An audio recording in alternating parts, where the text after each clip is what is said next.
Assalamualaikum warahmatullahi wabarakatuh. Salam sejahtera untuk kita semua. Syukur alhamdulillah hari ini kita masih diberikan nikmat oleh Allah Subhanahu wa taala, Tuhan yang Maha Kuasa. Nikmat sehat walafiat sehingga kita bisa bersilaturahmi di dunia maya ini di tengah pandemi Covid yang sedang mendunia.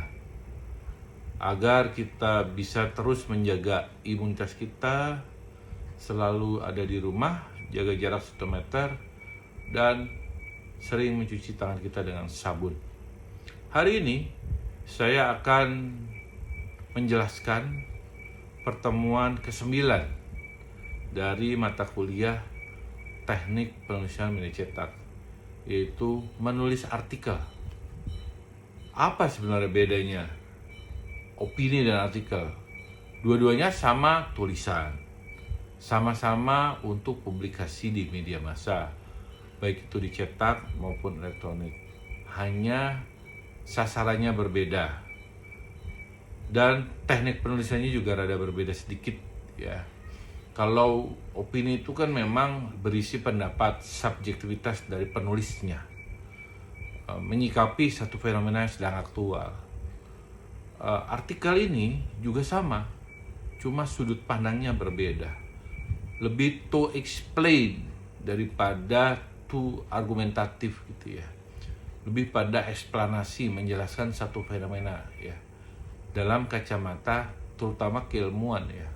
Oleh karena itu ciri utama dari tulisan artikel ini dia bersifat referensial, banyak data, statistik, fakta maupun rujukan dari pendapat dari para ahli gitu. Oke, saya mau berikan contoh tentang fenomena yang sedang aktual. Kalau Anda menulis tentang mudik di tengah Covid, soal lockdown, soal PSBB, itu kan lebih kepada cocoknya artikel opini. Bagaimana penilaian Anda tentang hal itu? Tapi kalau ingin explain atau menjelaskan tentang fenomena virusnya sendiri, cocoknya ditulis dengan gaya penulisan artikel, atau disebut juga artikel ilmiah populer. Jadi boleh kita merujuk dari manapun, tapi tetap gaya penulisannya adalah gaya penulisan populer yang mudah dimengerti oleh publik. Ingat, salah satu ciri audiens dari media massa itu bersifat heterogen. Artinya orang yang membaca, mendengar, menyaksikan produk dari media massa itu multistrata istilahnya ya, heterogen. Mulai dari ojek, tukang ojek online, ojol, apalagi ya istilahnya, kemudian buruh, sampai yang stratanya mungkin ilmuwan gitu ya. Nah, bagaimana semua multistrata ini bisa paham terhadap apa yang dituliskan? Maka gaya penulisan kita adalah gaya penulisan mengikuti penulisan media massa yang mudah dimengerti, dipahami oleh pemirsa, pendengar, pembaca dari atau audiens dari media massa itu. Oke. Jadi lagi-lagi bedanya begitu ya. Kalau artikel opini bersifat subjektivitas penulis, argumentasi, dan lebih kepada penilaian sikap dari seorang penulis itu terhadap satu fenomena yang sedang berkembang, satu kasus, satu yang sedang menjadi pembicaraan publik. Sementara artikel itu sebenarnya sama, cuma lebih kepada menjelaskan sesuatu.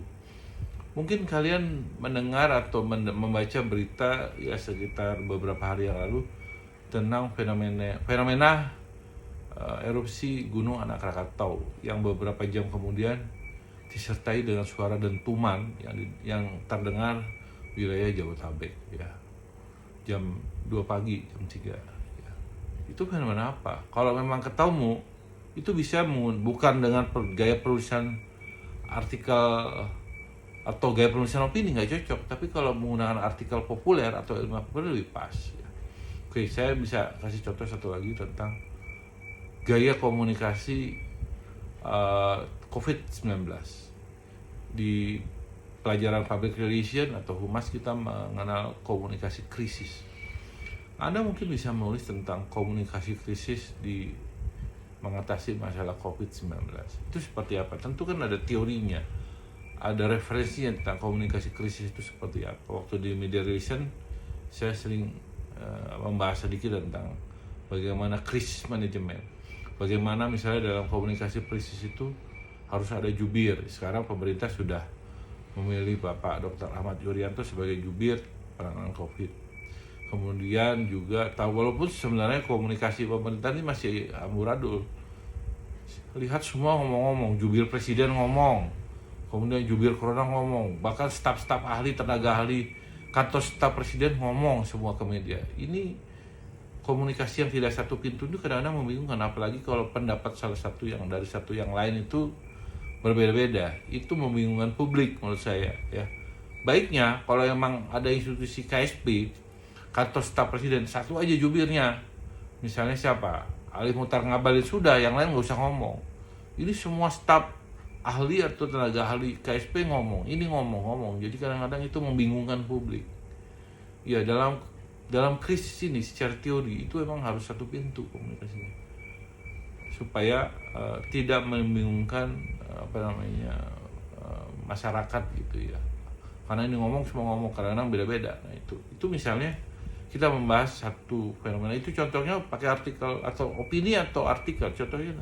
Cocoknya adalah gaya penulisan artikel populer ya. Oke. Kemudian kalau kita bicara ciri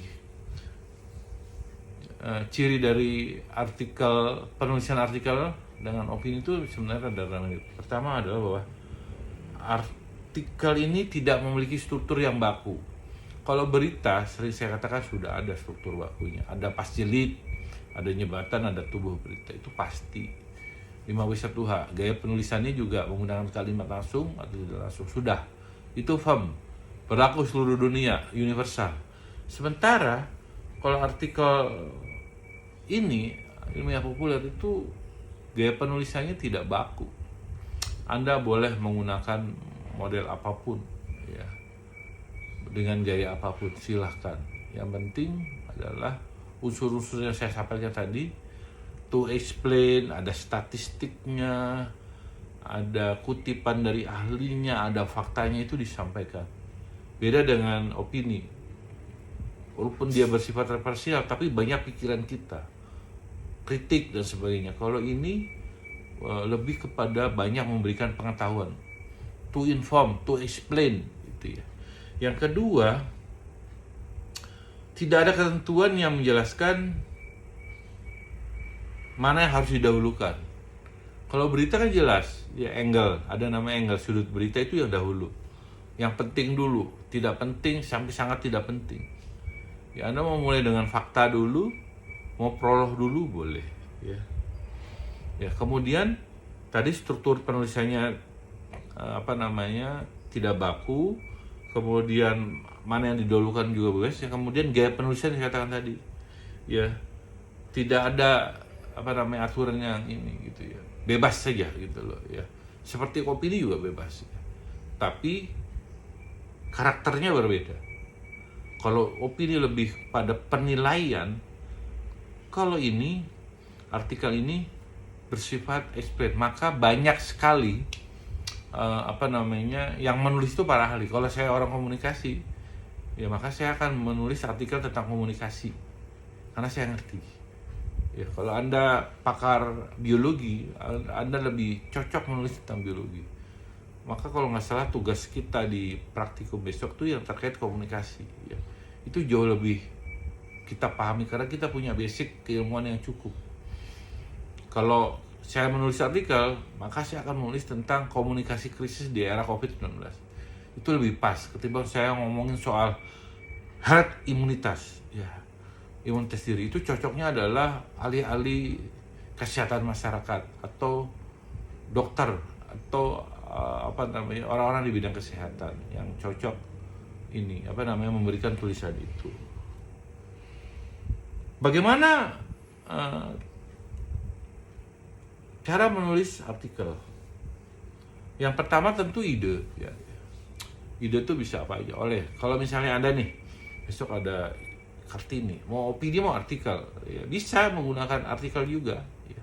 Tapi agak lebih cocok kalau misalnya Anda memang seorang aktivis perempuan menulis tentang artikel tentang Kartini gitu ya, dengan referensi yang lebih banyak gitu ya, menjelaskan pemikiran Kartini gitu. Jadi bukan hanya kontekstual, tapi juga dia menjelaskan tentang Kartini dulu seperti apa dan konsep-konsep misalnya emansipasi, konsep-konsep misalnya kemandirian perempuan. Itu lebih cocok menurut saya artikel dengan merujuk para pakar, statistik dan sebagainya ya. Jadi ide itu biasanya karena artikel ini ditulis untuk kepentingan publikasi di media massa cetak, maka biasanya yang dicari itu tetap yang sedang aktual dulu gitu. COVID ini dalam konteks artikel cocoknya adalah menjelaskan tentang virusnya gitu kan, menjelaskan tentang apa pengembangan itu vaksinnya, itu lebih cocok gitu untuk tulisan artikel sehingga masyarakat tahu gitu. Atau dalam kacamata komunikasi tentang komunikasi krisisnya, atau yang ahli tentang epidemiologinya itu cocok ya. Jadi tetap aja bahwa temanya itu harus kontekstual karena sekali lagi artikel itu untuk konsumsi publik ya, bukan hanya untuk untuk disimpan file sendiri, tidak, tapi untuk dipublikasi di media massa. Pak, apa bedanya dengan jurnal? Beda lagi. Kalau jurnal lebih spesifik.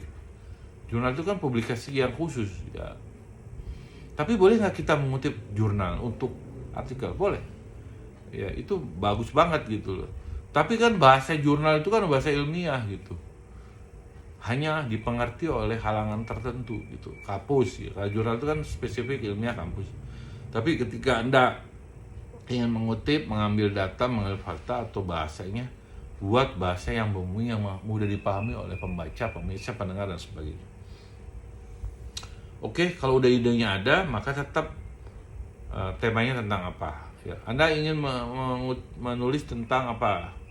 Gunung berapi, erupsi, gempa, atau misalnya COVID. Oke, temanya apa tadi? Temanya tentang herd imunitas. Temanya tentang komunikasi krisis di era COVID-19. Temanya tentang pengembangan vaksin terbaru. Ya, kemudian temanya tentang menjaga ketahanan diri gitu menghadapi virus, itu bisa. Setelah itu tetap kita harus membuat outline ya. Untuk penulis pemula itu outline penting. Nah, bagaimana kita bisa membangun outline tergantung referensi yang kita punya. Kalau di sini nih bahan kita sedikit susah deh. Semua jenis tulisan untuk media massa itu membutuhkan bahan yang banyak. Bahan maksudnya apa Pak? Referensi. Referensi dari mana Pak? Dari bacaan-bacaan kita peroleh. Baik itu dari surat kabar, media online, jurnal, apapun. Dengerin di radio, nonton televisi boleh. Jadi makin banyak bahan di kepala kita, itu outline-nya makin bagus. Tapi kalau misalnya Pak saya susah bikin outline, jangan-jangan di sini kosong. Jangan-jangan kosong Anda nggak tahu. Jadi tetap aja ketika kita menulis kita harus tahu dulu, paham dulu masalahnya dan angle apa, sudut apa yang mau kita ambil dalam masalah tersebut. Nggak bisa kita membahas semua, terlalu luas gitu ya. Setelah outline kita bangun, misalnya outline-nya ada 5 sub pokok bahasan, 5 sub tema.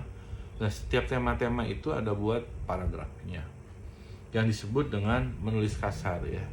Jadi itu lebih mudah untuk mengembangkan. Kalau saya sih nggak pakai outline, langsung saya tulis aja, saya tumpahin aja semuanya. Itu beda-beda. Tapi kalau bagus pemula, bagusnya menggunakan outline. Setelah itu, setelah selesai tulisan tadi yang disebut dengan menulis kasar, Anda balik lagi ke paragraf awal. Cek apakah masih ada yang belum masuk ya, pikiran-pikiran Anda, atau ada yang tidak relevan. Baru terakhir editing itu sebenarnya lebih kepada melihat apakah ada kesalahan ejaan atau tidak. Bahasa kalian tuh typonya ada nggak ya. Typo itu adalah penting dalam tulisan. Jadi kita ingin sebenarnya tulisan tuh clear dari kesalahan ketik ya. Itu kan emang kalau kita nulis tuh kan, jangankan nulis artikel, tulis teh aja banyak yang salah ketik. itu kalau dalam bahasa saya di belajar di jurnalistik itu mengganggu kenikmatan membaca gitu. Tulisannya bagus tapi jorok gitu. Jorok tuh banyak masalah ketik, nggak enak bacanya gitu. Yang misalnya kurang G gitu ya. Kemudian yang itu di awal kalimat gitu kan. Itu tuh nggak enak gitu ya. Kemudian ada ade gitu, hanya kurang. Itu penyakit kita memang. Maka dalam tulisan yang baik itu adalah setelah kita selesai menulis ulang, kursornya balikin lagi ke atas ke pendahuluan, ngelihat ada gak kesalahan ejaan, typo.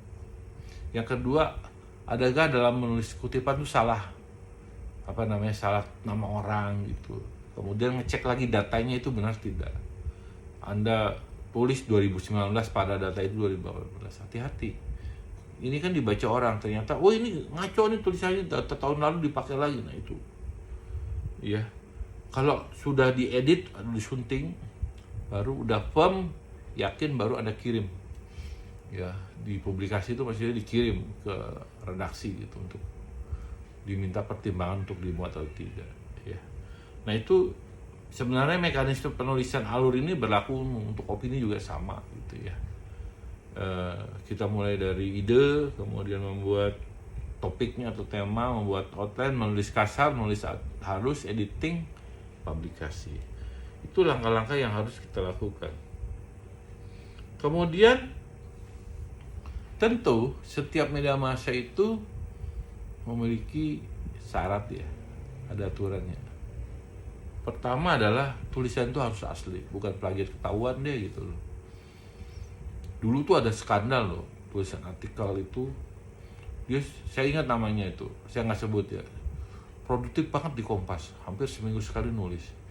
Suatu ketika ternyata tulisan itu dia plagiat dari sebuah disertasi, dan orang yang nulis disertasi itu komplain ke Kompas.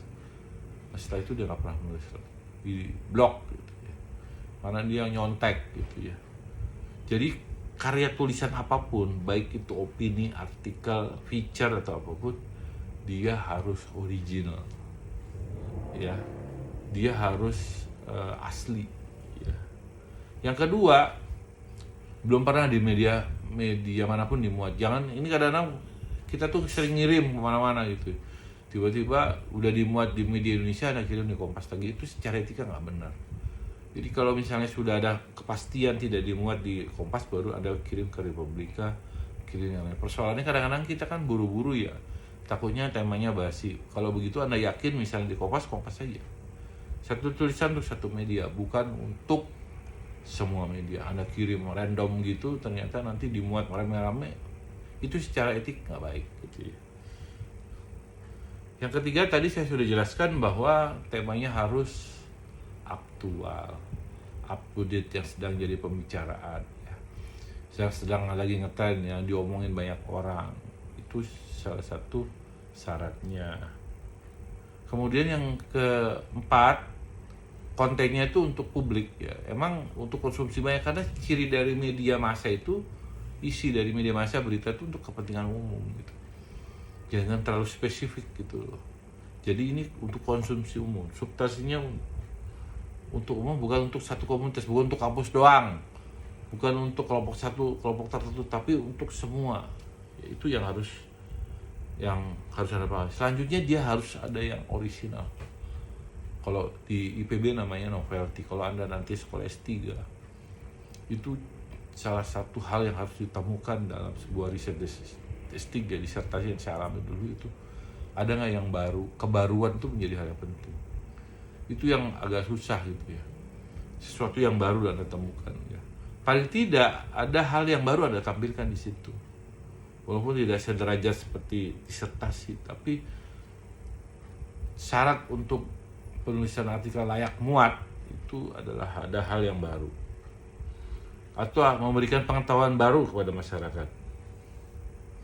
Kemudian bahasanya mudah dimengerti, kemudian ada aturan teknis penulisan ya, misalnya 900 kata, 1000 kata. Dan biasanya tulisan ini sendiri. Kalau jurnal boleh ramean. Kalau jurnal itu David, penulis 1, kedua Pak Budi, atau balik-balik boleh bertiga boleh. Tapi biasanya untuk tulisan opini, artikel ilmiah populer itu harus sendiri by name, KP3 Nugroho misalnya, ya. Nah itu kira-kira syarat-syarat itu biasanya syarat dari media massanya gitu ya, yang harus dipenuhi supaya tulisan kita layak muat. Jadi kita tuh nggak bisa menulis sekehendak kita. Kita harus pahami setiap media massa, terutama yang cetak, karena dia punya rubrik khusus untuk artikel. Kompas, Media Indonesia, kemudian koran Tempo, majalah Tempo yang masih ada sekarang tuh punya syarat-syarat itu harus dipahami dulu, sehingga Anda memenuhi syarat-syarat tersebut. Kira-kira itu yang bisa saya sampaikan sebagai sebuah pengantar penulisan artikel. Ya sebenarnya saya lebih suka menggunakan artikel ilmiah populer supaya lebih tegas. Artikel ilmiah populer atau artikel populer ketimbang opini ya. Jadi mudah-mudahan dengan penjelasan ini Anda lebih clear, lebih paham gitu. Nanti kita pertajam di praktikum ya. Kita perkuat di sana. Sebagai sebuah konsep awal saya pikir ini cukup untuk memberikan pengetahuan. Mudah-mudahan nanti kita bisa pertajam lagi di praktikum. Baik, akhirul kata saya mengucapkan wabillahi taufiq wal hidayah. Wassalamualaikum warahmatullahi wabarakatuh. Jaga kesehatan Anda di rumah saja, jaga jarak, dan selalu mencuci tangan dengan sabun. Bye.